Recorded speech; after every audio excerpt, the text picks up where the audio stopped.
Okay, I'd like to call this meeting to order. This is Nottingham Planning Board, Wednesday, September 23rd, 2020. It's 7:04. In anticipation of the extension of Executive Order 2020-17, the Planning Board, Nottingham Planning Board will be holding a virtual hearing. Access to these meetings is given through Zoom.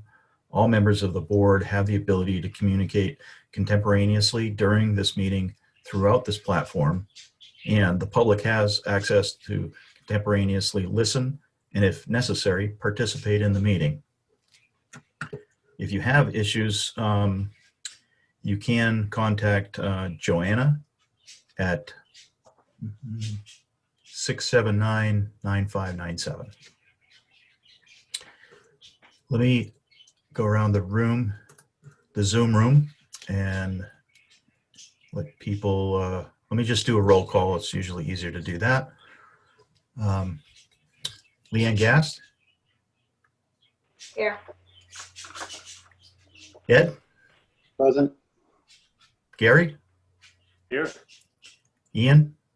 Here. And Robert Davies? Here. And Steph and Joanna are also on the call here, and we have maybe some public, but so that this is the board and board members, and I just want to make sure that we've got enough. So I'm going to seat Leanne Gast for Susan Mooney and Buzz Davies for Joe Clough. So everybody, all board members on this meeting have voting rights. Okay, so let me go into the agenda and start there. We do have one public hearing, and there is a request to table case 20003 SUB. It's an application for a 14-lot subdivision from Robert DeBerto. 2 new roads will be constructed as a part of the subdivision, and the property is identified as tax map 7, lot 1N, located off Mitchell Road, a scenic road in New Hampshire, in Nottingham. We have had communication from the applicant who has requested to table this. And I'm not sure, I've looked through RSA to some extent, and I don't think we have the ability to quote unquote table. We do have the ability to extend our review time. I'd like to see if, Steph, if you had any communications on tabling. Other than that, we would we would provide a continuance, and we can do that up to 90 days. Yeah, so I looked into it, and tabling is considered an acceptable action if deemed appropriate. It's usually used in the type of situation where a continuance for a longer term would not follow the spirit and intent of a continuance. You know, a continuance is usually a shorter period of time. A longer period of time would be a tabling, which is basically saying, you know, we're pressing pause. If you were to go through and make a motion to table it, it's probably a good idea to acknowledge the fact in the motion that the applicant waives the timeline and will pay for the renotice. You can set, Ed had asked me this in a separate communication, you know, about continuing to a date and time certain or putting a timeline on that table. Excuse me. You can do that. If we were to do that, I would encourage you to set a timeline, and the date would be, you know, you'd have a date for the applicant to communicate with staff. That way we don't set a notice or a hearing date and renotice if the applicant isn't ready. The other option is to continuing in longer periods of time, every 2 months, and that would just mean that the applicant would provide an update, and it would be read into the record at every continuance. Yeah, it sounds, and it does sound like tabling is the appropriate action then. And I do see that the applicant is on the call here, and just would ask Mr. Barry, who's representing the applicant, to just indicate if you had a specific date or a time frame that we should put in here or expect, or should we table it with a date uncertain? Mr. Chair, Christopher Barry with Barry Surveying and Engineering. Typically, when we've been involved in projects where they've been tabled by a planning board, we work with staff to bring them back to the board. If the board's concerned about, this lagging of time between now and when we come back. Essentially, the reason that I'm asking for this is the board decided that we needed to file a variance. That's going to take us some time to pull together, meet with the zoning board, and hopefully we get an approval. And so what I don't want to happen is for every 30 days, the abutters to have to come back and we sit here and we do nothing. So that's why I volunteered the table option and would volunteer that we would essentially stop the 65-day clock and would volunteer to renotice the abutters. So if the board's concerned about this lagging tabling and we want to do 60 or 90 days, then I think that's enough time for us to file with the zoning board, get in front of them, and have a meeting. I think that if, there's a lot of possibilities that could come up with timing. It may be that you can get through that process sooner. So I'd much rather table this then, and instead of putting a date specific on it. And obviously it's within the town's board, another board here, that we will understand what's going on, at least as far as updates, if you don't update us, but I'm sure you will anyway. Okay, so what that will require is a vote from the board to table this application. Mr. Chairman, it's Mr. Beal. I had asked staff the additional questions as to, because we don't have currently tabling in our subdivision regs or zoning regs anywhere in there as to that being a part of the application process. So I want to make sure, is this done anywhere else and how do they handle it? Because it's not listed clearly in the RSA either when you're talking about timelines. The thing I'd be concerned about is if we don't put like a sunset on it, that you could table something and it's just indefinitely out there, that the application is in, we've accepted it, so it's locked into current zoning.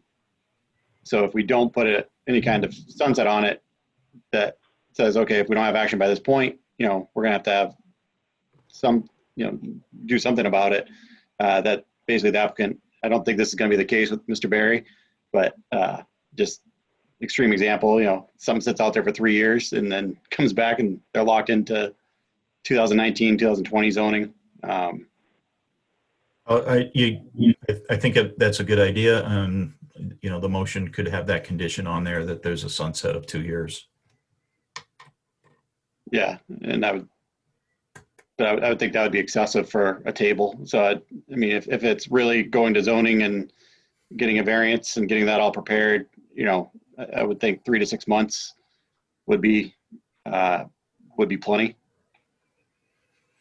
Well, if we're setting a sunset, I guess why make it 3 months? Why make it 6 months? There's only minor changes that would happen within a year. Why not just make it a year and just go with that, I guess. I don't know what the upside of or the downside of having it a year or even 2. I'm not sure. Yep. I guess my question would be, this is Buzz, my question would be to Steph, where did you come up with the authorization for us to actually do this? It's in my in my discussions with other planners. It's an understood method, as well as, you know, I chatted with Jen about it extensively, and we kind of came back to the fact that in the legislative process things are tabled, and you know that is also acceptable. So in the trickle down approach, you know, it's just an understood method of process. Of a governing body. Yeah. The other options are we continue to date certain, which doesn't require renoticing or anything like that. They're agreed upon timelines. The other option is, you know, we act on the application as is. The third option would be, you know, the applicant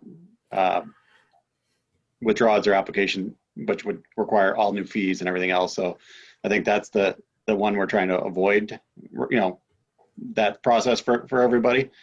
And trying to find some middle ground that works for, you know, abutters in the town and the applicant. Yeah, I don't think you know, withdrawing an application is on the proverbial table right now. Nor do I think acting on this application, we don't have enough information, and the applicant is willing to waive that 60-day time. Yep. So that would be the question I have is, so let's say we vote to table this tonight. Are the abutters re-noticed when it's rescheduled? yes, we'll make that a part of the condition of the tabling, is that the abutters are re-noticed, and you know, I guess there's a sunset clause, sunset time frame.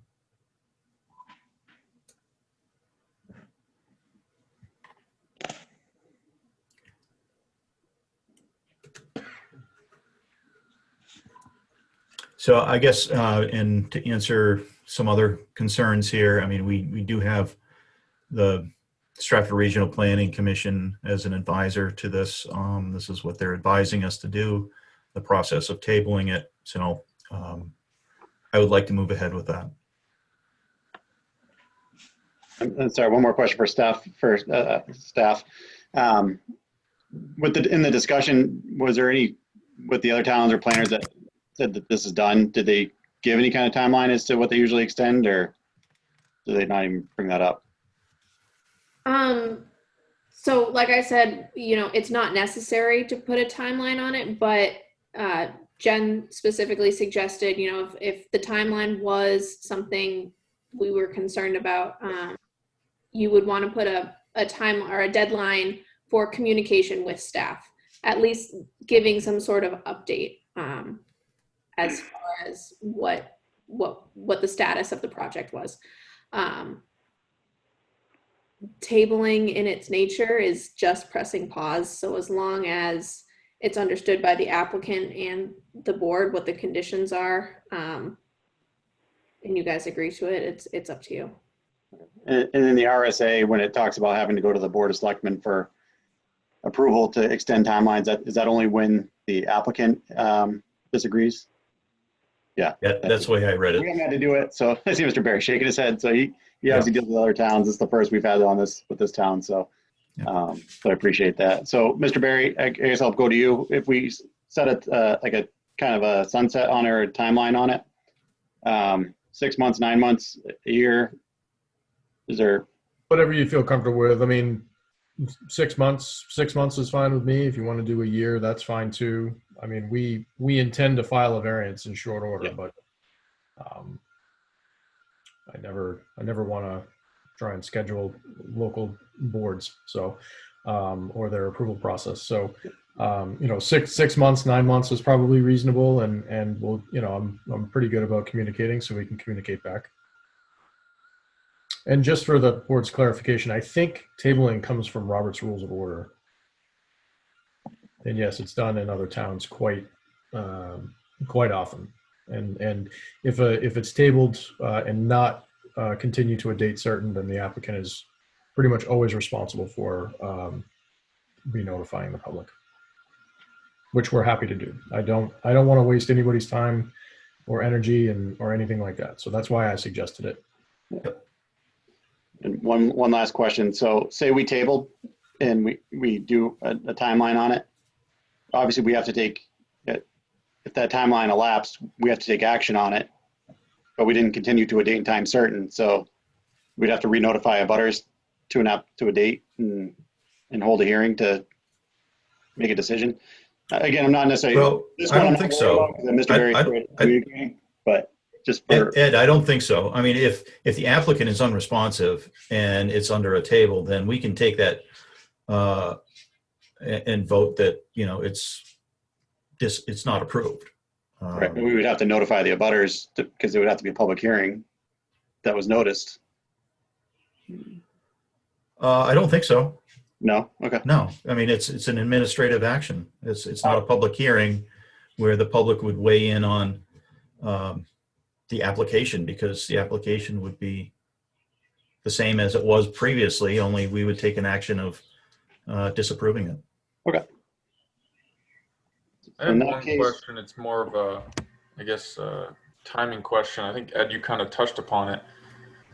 Is tabling it now, they're not locked into any sort of current regulations, right? So say that 6 months falls after we vote in any possible future changes to the ordinance.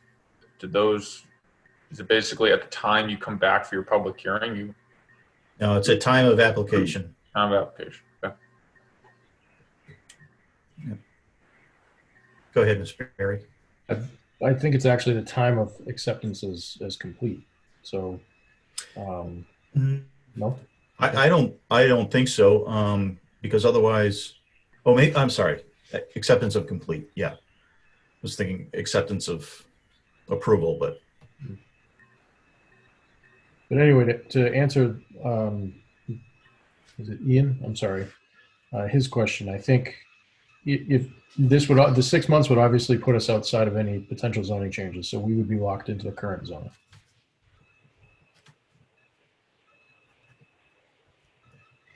All right.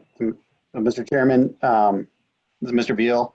I move that we table case 20-003-SUB, application for a 14-lot subdivision from Robert DeBerto, with the condition being that the applicant communicates to staff within 9 months, and then all abutters will have to be re-noticed when the hearing is continued, if it is continued.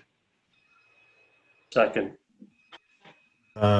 Just a point of discussion here, just making sure that it's noted that the notice will be paid for by the applicant. Okay. Any other? Anything on that stuff? That's good. Okay. Any other discussion? All right, I'll just do a roll call. Everybody's seated here. Ed Veal, Yes. Ian McKinnon, Yes. Gary Anderson. Yeah. Robert Davies, Yes. Leanne Gast. Yes. Okay, thank you. This is tabled.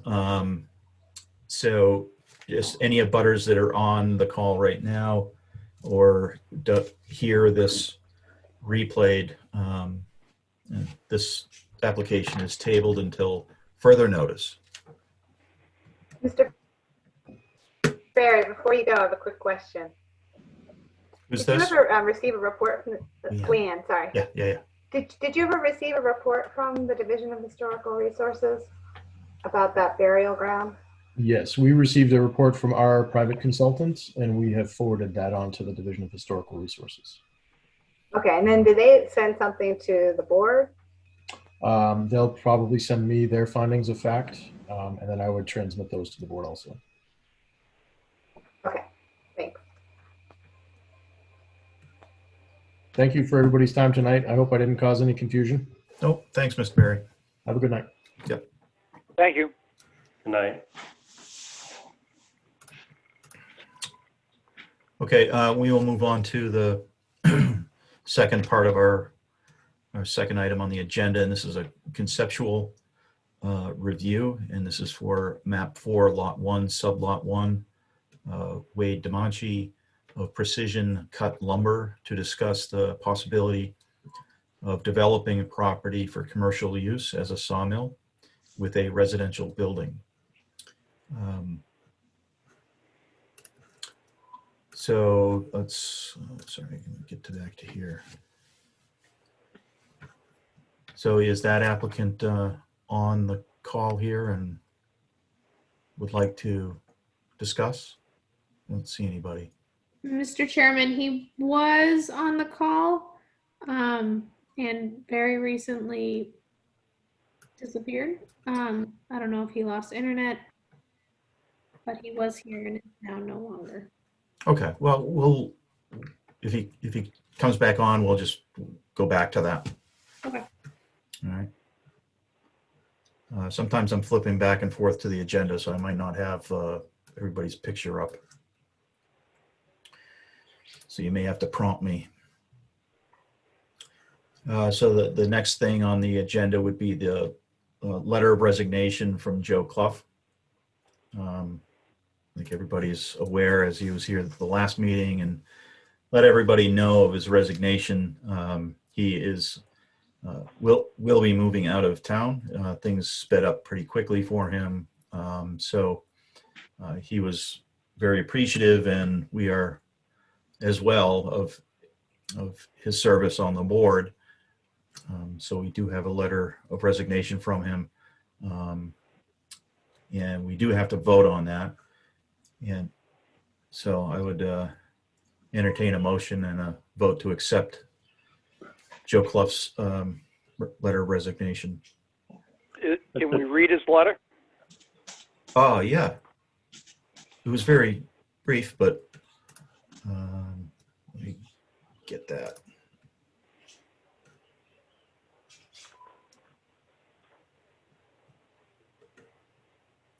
And Ed or Steph, I don't know if you have it handy. I'm just going to dig through my emails.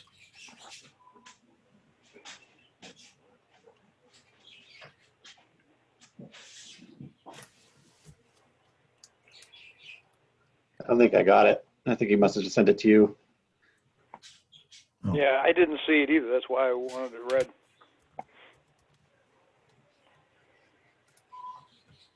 Okay. Send it to myself and Joanna. So yes, I will read this. It's to Chairman, myself, Mr. Grotenhuis, or dear Mr. Grotenhuis, effective immediately, I'm submitting my formal resignation from my position on the Town of Nottingham Planning Board. Changes in my personal life have led to an impending change of residence outside of Nottingham. I want to thank you, the other members of the board, as well as the planning staff, for the great experience during my time with the board. I wish the town a prosperous future throughout the continued exemplary stewardship of this board. Nice. Sincere regards, Joe Clough. Mr. Chairman, it's Mr. Veal. I move that we accept the resignation of Mr. Clough from the planning board and all subcommittees. I'll second that. That was Mr. Davies. Any other discussion?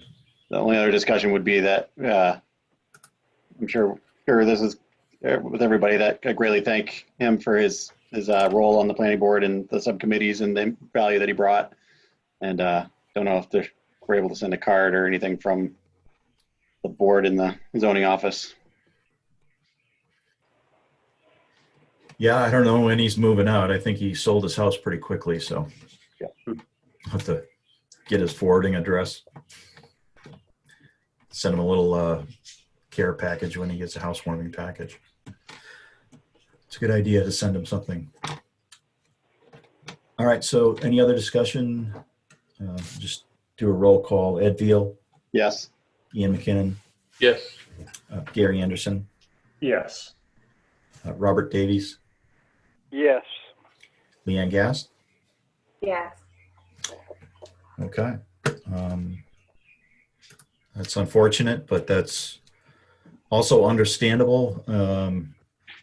All of us are volunteers here, and we do commit a lot of our time and energy to this board when you are on the board, and it's much appreciated. And Ed has been with us, not Ed, Joe has been with us for a number of years. Ed has been with us for a number of years as well. Not me yet. Yeah, I could have switched all those names now. What this does do is since there is a vacancy, we as a board can appoint a board member, nominate a board member, excuse me, and that member, if voted in, would be until the next municipal election cycle, so that we would have a full member on the board. So I don't want to put any stress or pressure on our current alternates, but our alternates certainly,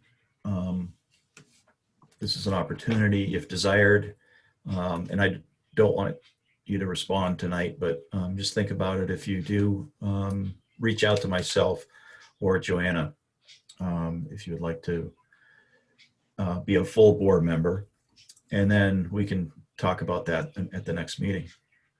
Mr. Chairman, thank you for clarifying that. And that was my thought too, is that if either of our alternates wants to be a full member, that they just email you and indicate it so we can take an action at the next meeting.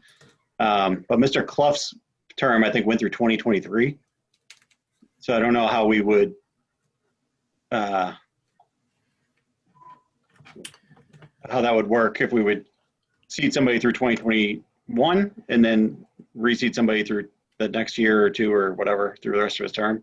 I think with the bylaws, Ed, I think that you can only seat somebody till the next election.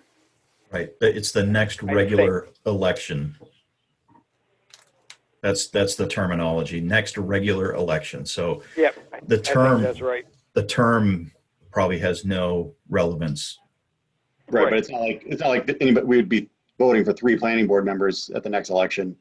It would still be 2. So then we'd still have a vacancy and we'd have to seat somebody again for a year and then another year. No, I think we would, there would be 3 positions open.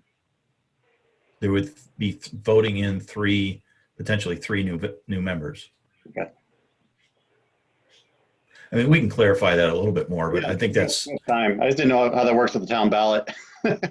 yeah. I mean, it would just be The remainder of his term, a 2-year term, vote for 3 of the 3, and 1 for 2. Yeah. whatever. Okay.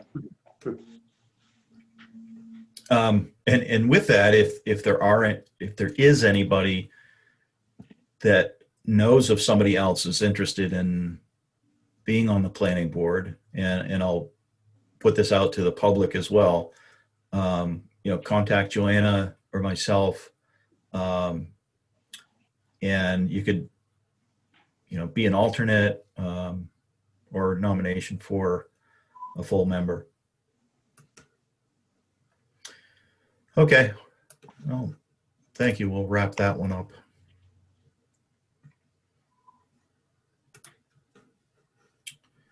And Mr. DeMonchi is not shown up again. I don't see him. No. Okay. Well, maybe he had some technical difficulties. And maybe we can hear at the next meeting. We have a very busy meeting the next time, which we can talk about at the end of this meeting. All right, let's go to the next agenda item.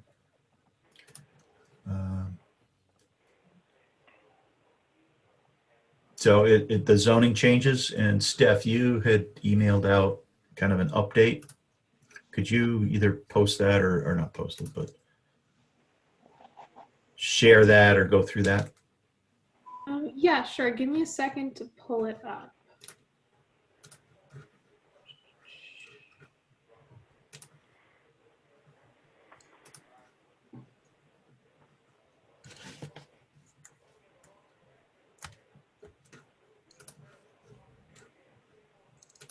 I got it. Oh, sorry. Oh, did you have it at the same time? No, I just had to download it because I Oh. sent it from my work computer and now I'm on my home computer. But if you, Okay. that's great. I have it. I'll just.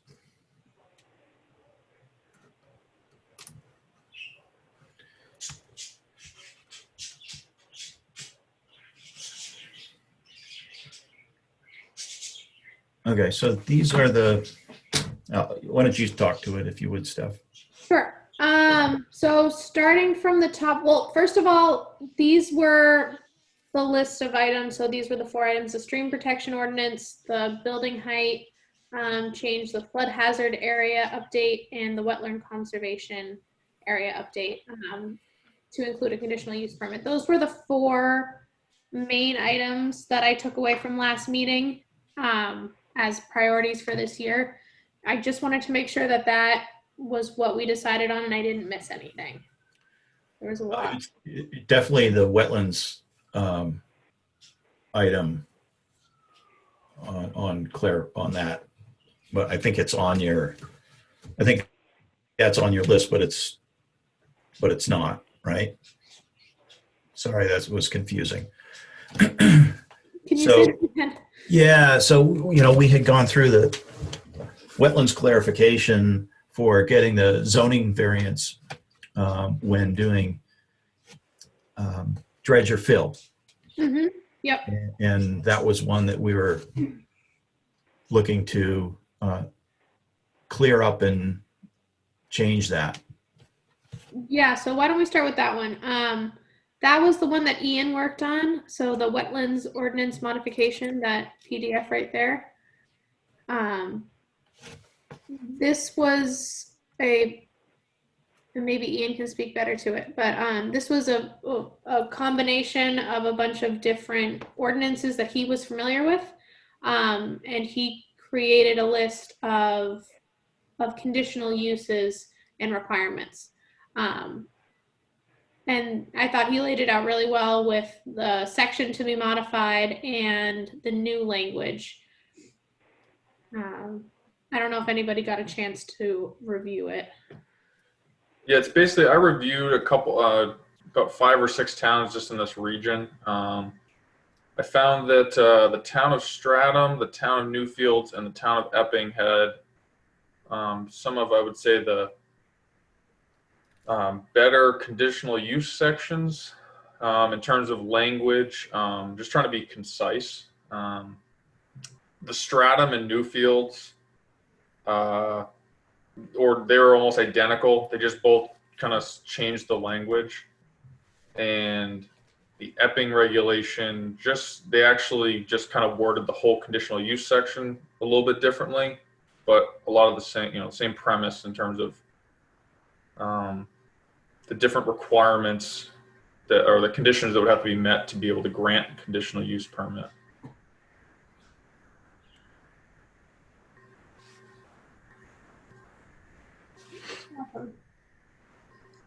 Did anybody get a chance to review the language that Ian put together? I saw it just a little bit ago. It's Mr. Veal. I think everybody's panicking. I saw Dirk's, I think it's Dirk's screen that we're looking at right now with the low battery warning, and I'm trying to figure out why my Yeah. charger's not working. So Yeah. Started looking at mine everybody's too. panicking, or just me, but Oh, we lost Dirk. We lost him. we lost the screen. I can share my screen. I think I know what happened.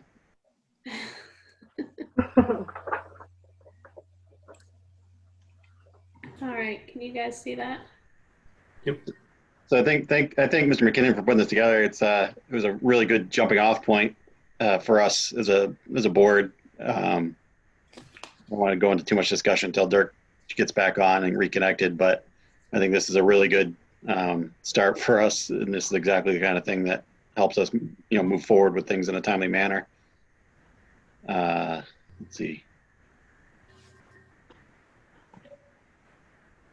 Joanna, do you have an eye on the participant screen? Oh, wait, I got it. Just to make sure. Ooh. Under like 5A that's on here, do we need to add maybe a little clarifying language that what they're talking about when it says the area considered for development is not smaller than the wetland area being considered? The wetland area being considered, is that the area being considered to be dredged or filled, or is that the overall wetland size? So, so I think this is seen as you can't have more, more wetland area on a, say you have a 5-acre lot, you can't have 2 acres of upland and 3 acres of wetland. Okay. And ask for a conditional use. Sometimes that gets covered. Off the top of my head, I don't remember if our regulation does. I know some towns will have a 2-acre minimum, but you have to have 50% upland or something like that. But this kind of just goes to somebody's not trying to build a house on an island and they got to build a long driveway through a big wetland area to get there. That would probably be a variance item, I guess, because that's almost a non-buildable lot. But okay. So maybe we need some clarifying language in there just to make sure that it's clear to whoever's looking at it. I think that would be helpful because, again, some of these are pretty extensive wetland systems. So, where do you, how do you define that? If it's all connected, if they're connected wetlands, regardless of if it's, connected in a 10-foot section or a 1,000-foot section, but the whole wetland contiguous area, is it just in the area that's on the lot too? What do you look at for the wetland system as a whole? Okay. right, because does anybody know off the top of their head if we have anything in our wetland cons? I don't think we have anything in terms of the difference between a wetland that's say 3 acres versus a wetland that's a couple hundred square feet. No, and I get cautious on that too because we don't define like vernal pools in our area at all, but I believe that those are usually considered poorly drained soils for the most part. Yeah. And those might be small in area, but they might have a very high value to them. Yeah. There was, let's see. Sorry about that. I was only expecting a 40-minute meeting. All right, Derek. I saw the low battery thing. I'm panicking. I'm trying to figure out why my charger's not working. So I realized You should have put Ed in charge.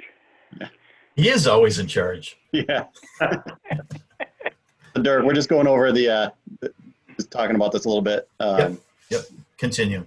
So we're on about adding some maybe clarifying language as to how that is determined.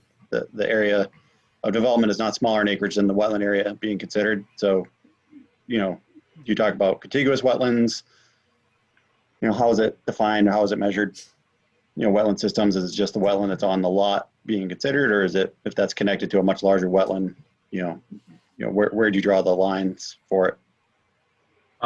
Ed, one thing I would say, so almost if you took out everything after within a wetland conservation area, if you just put a period there and kind of everything beyond it, the town of Epping has this nice sections in the beginning of their conditional use, and they essentially have the same as the beginning, but then they say variables to be considered include, but are not limited to, the size, the environmental value, the hydraulic value, scenic concerns, hydraulic association with another water body.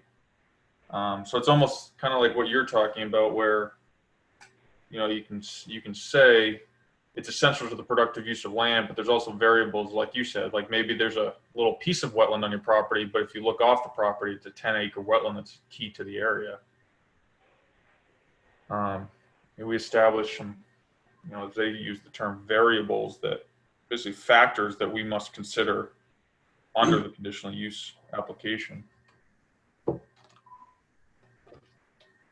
can send that to Steph just so she can maybe give us her 2 cents on it and see how it fits. Sure.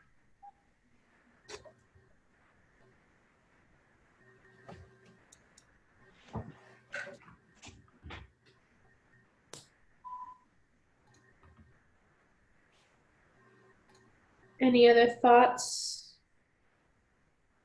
Everyone kind of just running through it. Yeah, I'm just running through it again. This is Leanne. I just had a comment about with the Nottingham Conservation Commission, if maybe you could add that they would also provide their recommendations to the board regarding the permitted use, as well as comments, or if that's just assumed that they would provide recommendations within the comment. It's a design recommendations.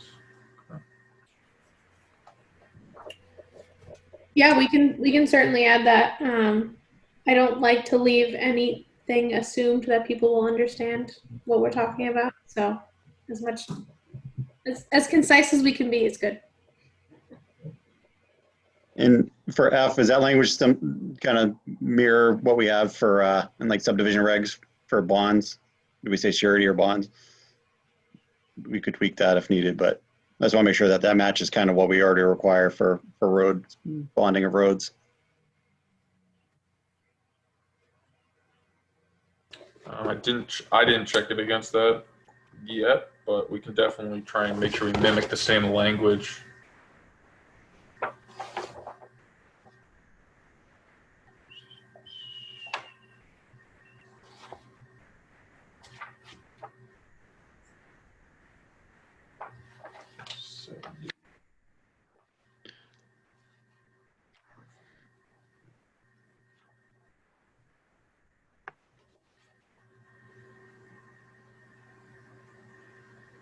I think this is pretty good. I mean, it gives a lot of guidance for issuing this a conditional use permit.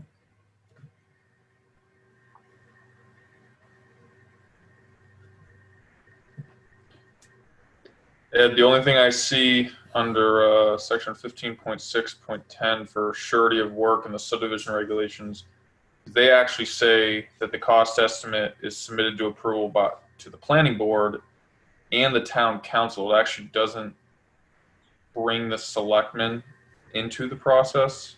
This was mostly taken from a template from the Newfields. So it's possible that we can, if the selectmen aren't part of our process now for that, we don't really need to make them a part of the process. Yeah, I'm sorry. It's I hadn't looked at it. It's 11.3 that section, performance and maintenance guarantee. So that's the section of our subdivision regs now that talks about bonds. So I just want to make sure that we kind of keep it consistent for what we require. And that this is in addition to any other bond. Oh, I see that now, yeah.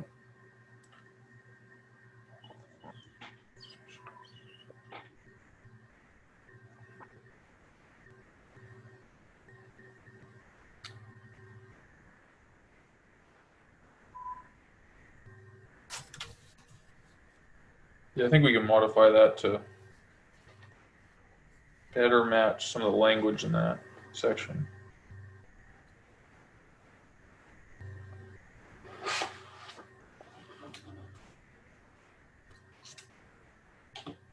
My only other comment, again, wetlands are an area that we want, in general, towns try to protect. So if we want to add any kind of language into the section before this that kind of identifies its intent that this be avoided whenever possible.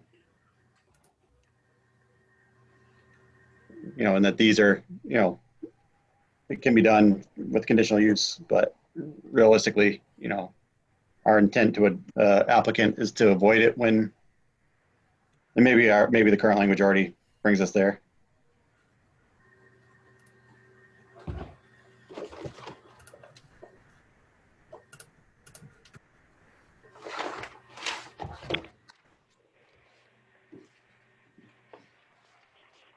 Are you saying something more than what 5C articulates?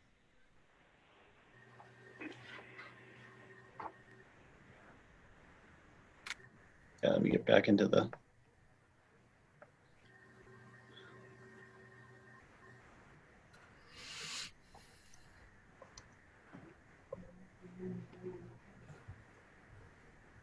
It should be that, or we actually place it in the first statement regarding the conditional uses.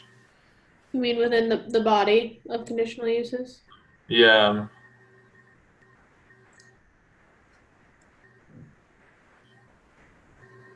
That's what I was thinking is as kind of the introduction to 5, you know, to put a statement saying, you know, this is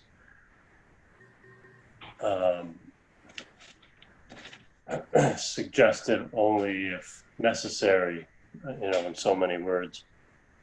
Basically saying that the planning board encourages applicants to avoid impacts to wetland areas. Yeah, I was trying to reread the section B, wetland conservation areas, and to see where we would fit something like that in, because we don't have like an applicability or. So I don't know. I guess that's just something we can think about for future. And then,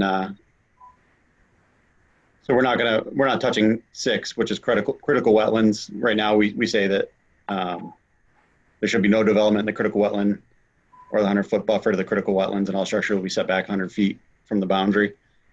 And my suggestion would be that we leave that alone. So the conditional use would be for non-critical wetlands. I would agree with that, yeah.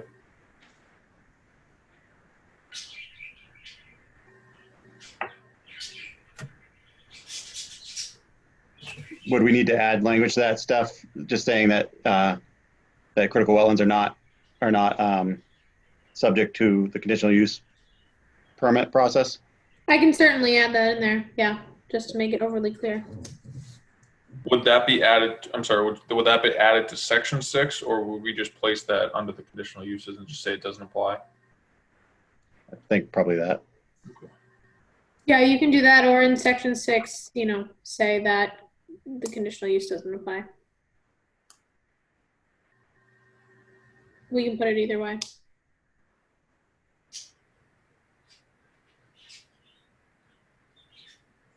Okay.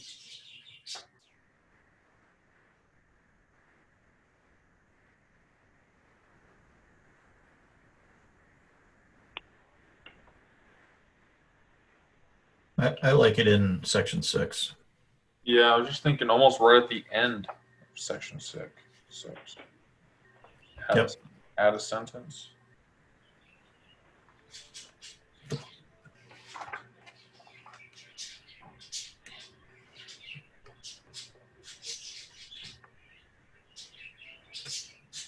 Yeah, conditional use is not allowed in a critical wetland.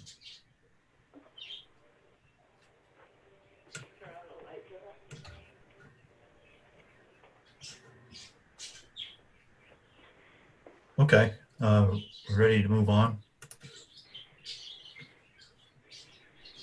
I think so. Steph, do you want to just take the modifications, or did you want me to do any more rewording of anything, or do you want to work on it a little bit? Why don't you let me put it into the actual document, and then I'll send it to you, and Okay. we can go back and forth with that until the next meeting. Yep, that works for me. So going through the rest of the list, just to touch on flood hazard area. Oops.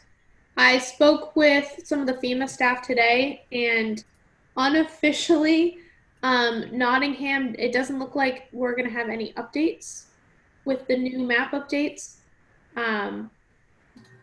Still waiting on the official word, but they'll be in contact with staff at the town and with myself. So unfortunately, still a waiting game for that. Gary, do you want to give an update on where you're at with building height? Yeah, I'll just say that in talking with the chief initially, there was a building height maximum that wasn't while the current chief was in his role, and so he didn't really have a clear understanding as to what the current number was. So he really began that process on his own and with the help of other department members. So I think he's at a place where he's got it just about, he's got a draft together. He did ask me not to share it as of yet, since he's got a meeting with Dale tomorrow, and I think the anticipation is to finalize the wording of that definition, and so we should have clarification, full clarification, I expect, by our next meeting or sooner. And it'll be something to really, I think what Dale's looking for is a clear understanding of how it's determined. So that's what I've got. Well, our next meeting is the deadline, right? November 11th? Come on, Buzz. We got our next meeting's 10/14. October. Oh, Yeah, I skipped a month. Go ahead. yeah, okay. I thought I missed something for a minute. I just missed a month, that's all. Yeah. Good keeping that pressure on, Buzz. Yep. Okay, and then the last one I had was the stream protection ordinance that Sue was part of drafting. And I just went through and made some general notes with the review function in Word. Just putting some notes in the margins. I made one change from fourth order stream and higher. Everything else is still, up for debate and discussion. So I wasn't sure if anybody had gotten a chance to go through my comments. We can go through everything right now if you'd like, or just open it up to the board's discussion. In one of your comments, you mentioned switching it from a district to an overlay district. I mean, I guess that makes sense. Just in the way that it's written right now, it seems to function more as an overlay district. We can switch things around. Sue might be able to speak to that a little bit more also.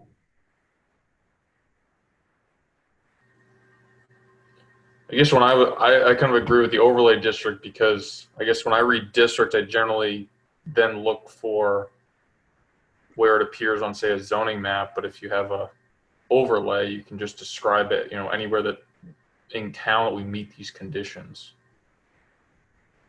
So I usually see the overlays.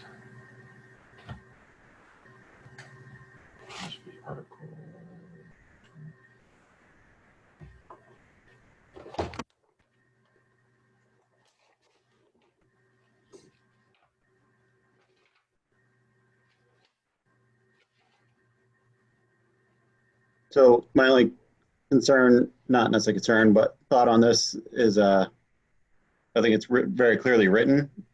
Do we need to add in a conditional use permit into here too?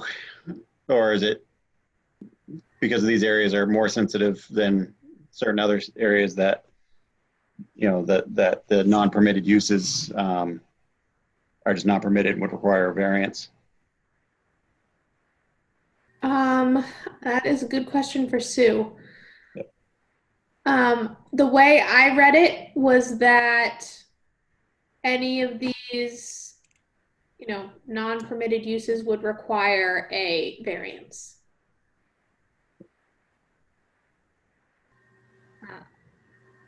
Yeah, I'm not 100% sure what the intent was behind drafting this. I think we might want to clarify that with Sue or somebody else on the Conservation Commission, but that was my understanding.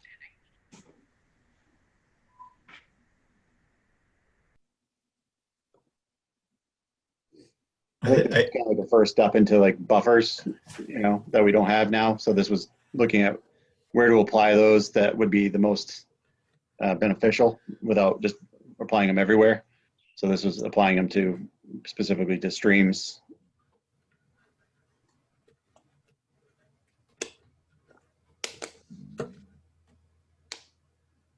I'm fine leaving this for the future discussion at the joint meeting. Yeah, it'd be good to have Sue in on the conversation. Okay.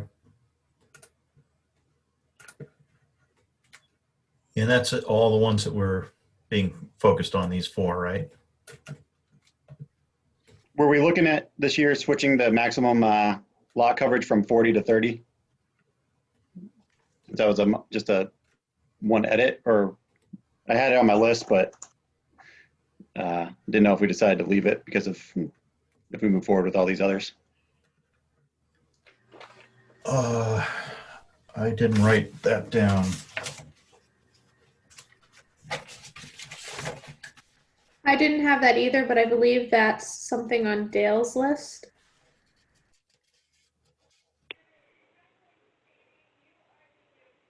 Well, let's see if we can talk about that at the joint meeting too.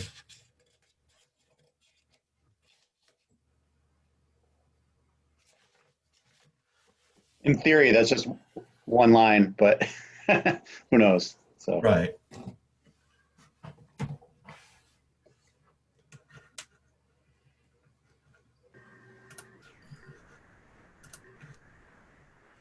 Joanna, did you want to touch on anything on Dale's list?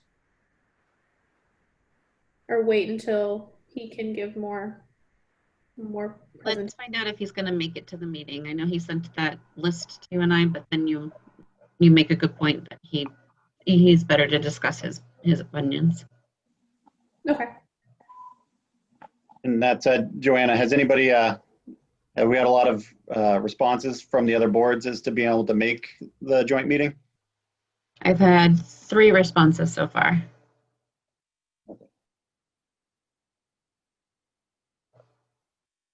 So, Mr. Chairman, do we just move forward with that and just maybe send out the calendar invite to everybody saying it's and post it as a joint meeting? And if there's a quorum, that covers us if there's a quorum, and it covers us if there's not. Yes. Yep. I think we move ahead with that, having a joint meeting. But we do have some other items that we should probably take up at that same meeting. So we would need a quorum ourselves. Yes.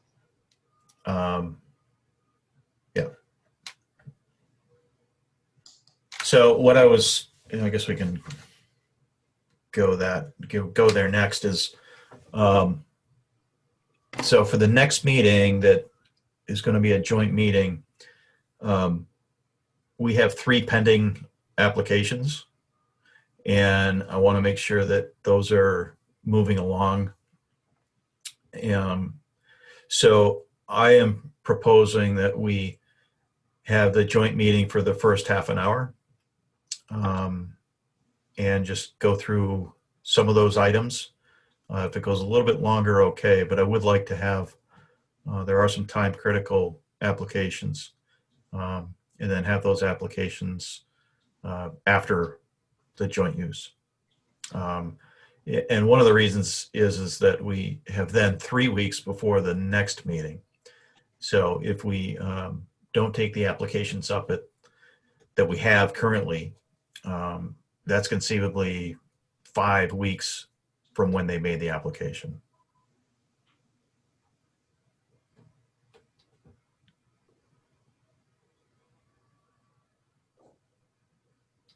Okay, that sounds good to me then.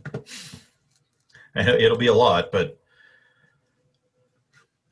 And these are new applications, or they're not continued, right? These are new, Right. new cases. Yep. Yep. And none of them are a major category.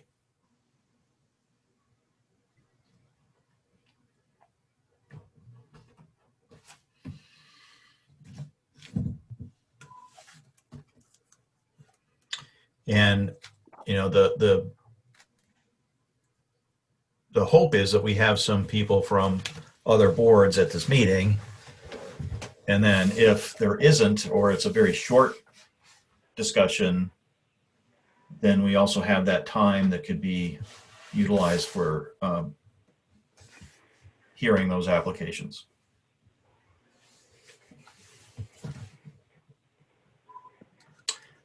Okay, any other discussions on that? The agenda really next is updates.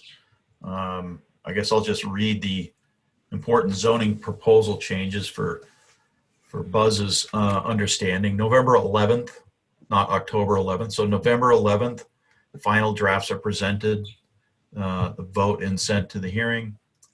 December 19th, the first hearing for the zoning amendments. January 13th is the second and final hearing, vote and sent to ballot.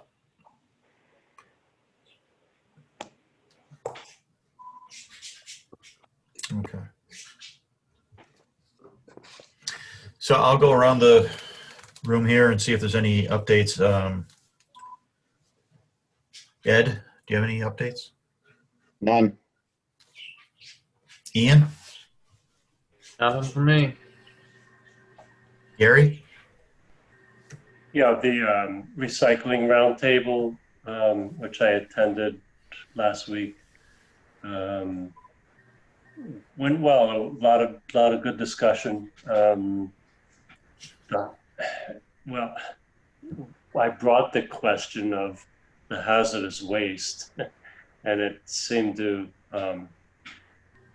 become quite a discussion on that one alone. We were into breakout rooms, so we covered two sets of questions or concerns about recycling. Anyway, to kind of keep it short, the hazardous waste, and I mentioned that I had found out that Aubuchon in Maine has a take-back program. I didn't understand why they did it, but not Aubuchon and Lee, because I checked out the Aubuchon and Lee. Fortunately, there was, I know Steph might remember his name, Mark, a fellow that had extensive background in recycling. And anyway, he knew immediately that it was all about New Hampshire's legislation and the fact that there had been a bill to do paint take back, and that failed. So yeah, we don't do that in New Hampshire. Anyway, we did have quite a bit of discussion about that, and maybe how to possibly go in a direction to make that happen. Probably not an easy thing, but it may eventually come around. So yeah, that was huge for many people, hazardous waste. And so a few solutions were brought up from different towns.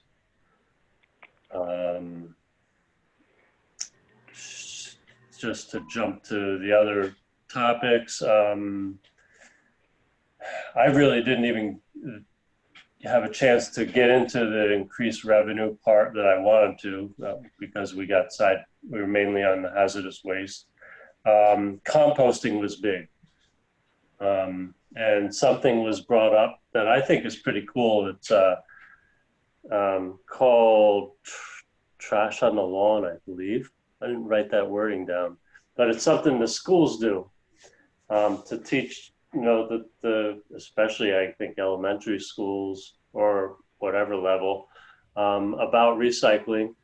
And they do exactly what it sounds like: dump trash on the front lawn and learn about recycling and how to handle that. So that's kind of a neat way to teach recycling. But also in that conversation was the discussion of composting, and especially one of the areas huge in composting is the schools, the lunches, lunch programs, etc. I'm kind of going through it quick, But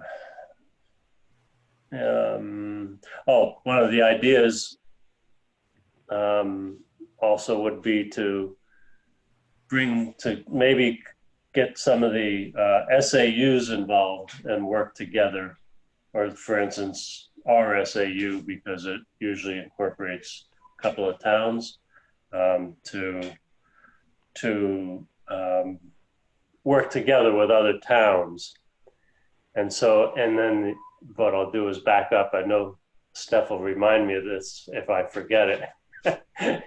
Because what really in the end the whole discussion came down to was recycling in a regional way and how that can happen.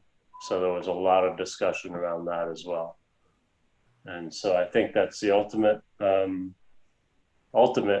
end discussion, maybe, if I would put it that way. There will be another similar meeting October 22nd, and I hope to take part in that one as well. Great. Thank you for that, Gary. Just Thanks for attending those. Yeah, thank you, Gary. It's a lot of information from that one. I think, and I'll mention it to Sue next time she's available, is I think the thought about the Hazardous Waste Day, which the next collection for us is October 3rd. It's a week from Saturday in Raymond. So important for people to know. But that'd be a good thing for maybe the Conservation Commission to send a letter to the Select Board to look at for future, is to either have more frequent hazardous waste collection days or work on a regional collection that's open all the time or something. But I think it's outside our purview, but important to all of us. Yeah, thanks for the mention of that. I didn't even realize that was on October 3rd. I just saw. and I have to admit, I've never gone to one of those, so I need to do that just to really see how it's done. Yeah.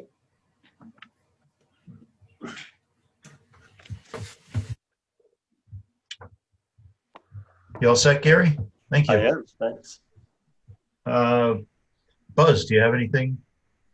All set. Leanne? Nope, nothing tonight. Joanna? I do have some things. Tyler had let me know that he probably wouldn't make it, so he sent me the unofficial BOS minutes. Would you like me to touch on a bit of it? Sure. Okay. So tax revenue setting info was distributed. The town is coming in right on budget for this year.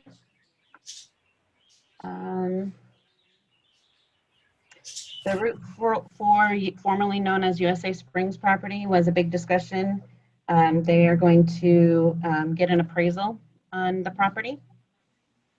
The previous solar company, solar panel company that they had interest is now kind of been tabled. The Conservation Commission requested $5,000 for a grant to conduct an appraisal for a potential conservation project, and that was granted. And then there was a request from the Nottingham Democratic Committee regarding Spillane's actions on social media, and they decided not to do anything. They're going to let the voters speak for themselves. So that is the BOS in a nutshell. Joanna, which meeting?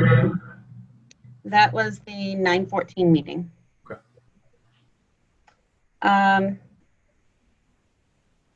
We are in need of a CIP rep to fill Joe's position. So that was asked of me to make sure that that was brought up tonight by Chris, because the CIP will be meeting soon. They'll meet 2 to 3 times this fall, report to the respective committees when done, and the first meeting is coming up. I don't know if it's going to be before our next meeting, so I'll let you guys decide how to handle that. And we've already talked about the fact that we've got a busy next meeting. Yeah, if somebody's interested in filling that CIP seat, let myself or Joanna know. Steph, do you have anything else? No, I think Gary pretty much covered everything that I was going to say. Elena was the one that facilitated that roundtable discussion, so she's going to send out a recap email, so I'll be sure to forward that along. Great. Okay, I don't have anything new to add to those. So we do have, seeing no other public other than seeing nobody else attending this meeting but board members or staff. Let's move into, we have 2 sets of minutes to approve. And I think they've been reviewed once or twice. I know Sue has reviewed them. If any other board members have had a chance to review, if they have edits, if they had sent them along. Yeah, no, I saw Sue's comment back to Joanna that her comments have been her edits have been made, and I had sent some out. They've been made. So this time, Mr. Chairman, this is Mr. Beal. I move that we accept the minutes of July 8th, 2020 and August 26th, 2020 as amended. Motion, can I get a second? Second. Second from Gary Anderson. Any discussion? Seeing none. Just do a roll call. Ed? Yep. Ian? Yep. Gary? Yes. Buzz? Yes. Leanne? Yeah. Okay, great. It's unanimous. Okay, that brings us to the end of this meeting.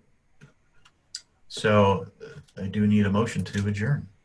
Before we do that, sorry, for the conceptual, those are obviously non-binding and everything, and we didn't have an applicant. Do we need to formally do anything with that or acknowledge it that we're not hearing it tonight, or just record in the minutes that there was no discussion because the applicant, okay. Joanna. Yeah. Oh, we should just note that the applicant was unavailable to attend on this, so. Right. Sorry. I was going to offer, and I think this is the purpose of the design review, is to go over informally. Joanna, if you have, if the applicant wants to, I'm more than happy to meet with them, since it'd be another 2 weeks. So if they want to go over some informal discussion. I appreciate that. This is a big thing for him, contingent on a sale. So Yeah, that's why I don't want it to have to get pushed to a different meeting. thank you. I'll pass that on to him. Thank you. Yes, Mr. Chairman, this is Mr. Beal. I move that we adjourn. I'm not going to roll call, so if anyone doesn't want to leave, then they can stay on. Good night, everybody. Good night. Good night. Thank you.